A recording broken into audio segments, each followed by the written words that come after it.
Kita akan membicarakan dua hal yang penting yang terjadi di dunia saat ini. Pertama adalah masalah chips dan kedua adalah masalah baterai.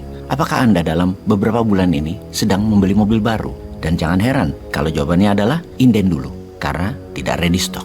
Dan ini terjadi di seluruh dunia. Ada apa? Apa hal ini hanya terjadi di pemesanan mobil baru? Ternyata tidak. Ini juga terjadi ketika kalau Anda memesan game konsol boxnya Xbox atau PlayStation. Atau hal ini juga terjadi di dunia komputer. Efek ini juga terjadi di handphone seri terbaru.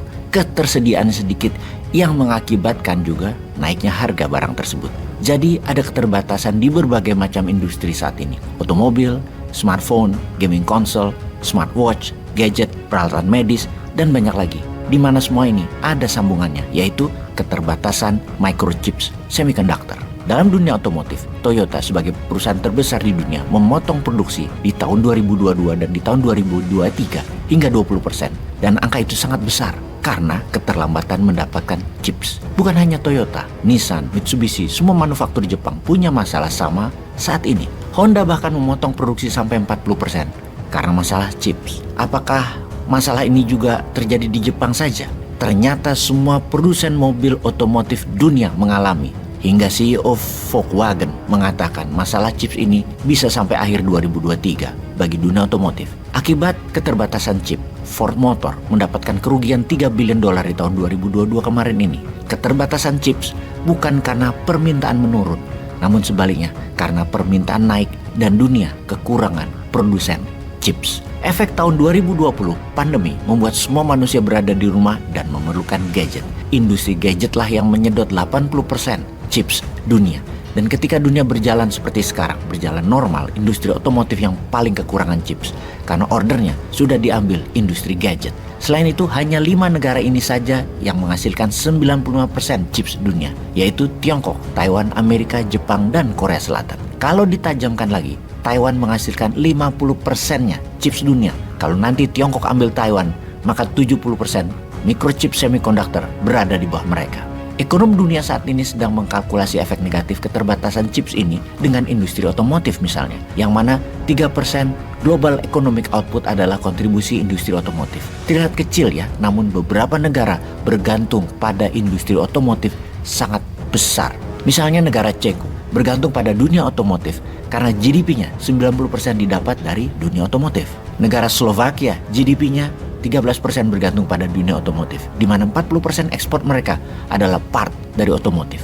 India 7% GDP nasionalnya dari dunia otomotif dan mengcover 30 juta tenaga kerja. Ngeri sekali. Industri otomotif itu yang sangat bergantung pada chips. Inilah mengapa Indonesia sebagai penghasil bahan baku chips seperti koper atau tembaga, aluminium, dan mineral lainnya harusnya ambil peran. Beri insentif untuk perusahaan pembuat microchips agar Indonesia menjadi bagian penting dunia dalam kendali teknologi juga. Insentif bebas pajak misalnya, insentif permodalan, insentif perizinan, dan lain sebagainya.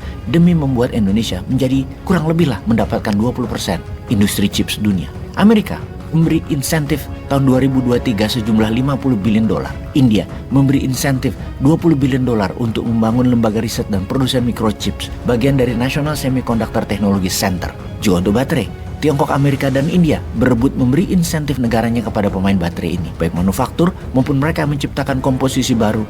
Dengan jumlah ketiganya negara tersebut, jika ditotal di tahun 2023, mereka memberikan $100 billion insentif untuk industri baterai. Kombinasi microchips dan baterai adalah new oil. Indonesia yang secara alami memiliki sumber daya alamnya, bahan baku komponen baterai dan microchips, tinggal majukan sedikit lagi, diisi kepala dan teknologi yang didukung dengan regulasi, pendanaan, insentif pajak, akan lebih unggul dari ketiga negara, yaitu Amerika, Tiongkok, dan India. Indonesia akan lebih unggul dari ketiganya. Kedua industri ini sejak tahun 2019 hingga saat ini naik 407% kebutuhannya, dan dalam 5 tahun ke depan akan naik lagi 300% lagi dengan gadget 5G dan 6G dipasarkan plus mobil dan motor listrik. Ngomong-ngomong soal baterai, kita ke baterai sekarang. Nikel mau dijadikan baterai adalah pemahaman umum yang saat ini didengungkan di negara kita yang tercinta ini. Namun apakah benar begitu? Sudah ngomong sama Elon Musk yang hanya pakai kaos ketika menerima Anda dan dipaksa berfoto pegang Kopiko? Ja, Yang satu sudah mau kirim orang ke Mars, yang satu masih mikirin Kopiko, di mana nyambungnya. Oke, karena kita berakal sehat kita coba nyambungin. Pakai jas dengan kaos, ngomong Mars dan Kopiko. Oh, paham. Nyambung sekarang di mana?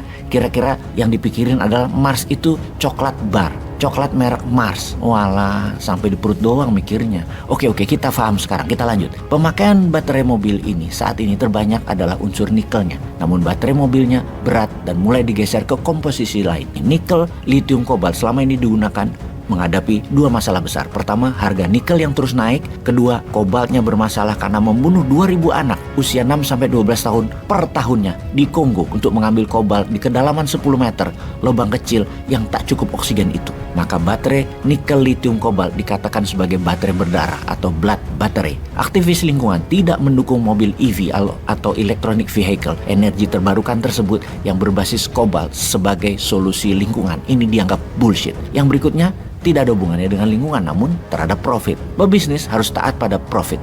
Biaya tinggi tidak akan disukai. Mereka mengganti nikel karena harga nikel terus naik merupakan ancaman bagi biaya produksi. Maka dibuat yang baru yang awalnya nikel lithium kobalt menjadi ferro lithium fosfat, di mana ferro dan fosfat adalah unsur yang murah dan banyak tersedia dimanapun, sehingga tak perlu lagi nikel. Bye-bye nikel. Namun baru sebentar Tesla mulai berubah lagi. Tesla melakukan game changing lagi, ganti pakai manganis, lebih murah lagi, lebih banyak lagi, dan lebih ringan. Lalu di Halmahera, bagaimana dong tambang nikelnya?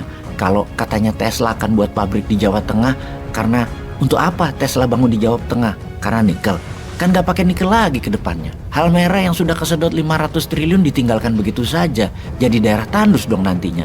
Memang 150 juta manusia di Jawa yang pernah tahu Halmahera paling hanya 10 ribuan orang. Yang lainnya ya nggak paham, nggak tahu ada cerita atau derita apa di sana. Berita di pusat pun datang lewat ocehan dari anak buahnya yang ngeklaim ada penjualan senilai 350 triliun dari Halmahera sebagai sebuah sukses. Padahal rakyat setempat bertanya, mana uangnya buat rakyat Halmaheranya? Bagi rakyat setempat sama aja keadaan ekonomi mereka. Ada nggak ada tambang nikel di sana? Mendingan nggak ada tambang nikel, nggak ada aset yang hilang. Sahabat semua, semoga paham atas informasi kali ini.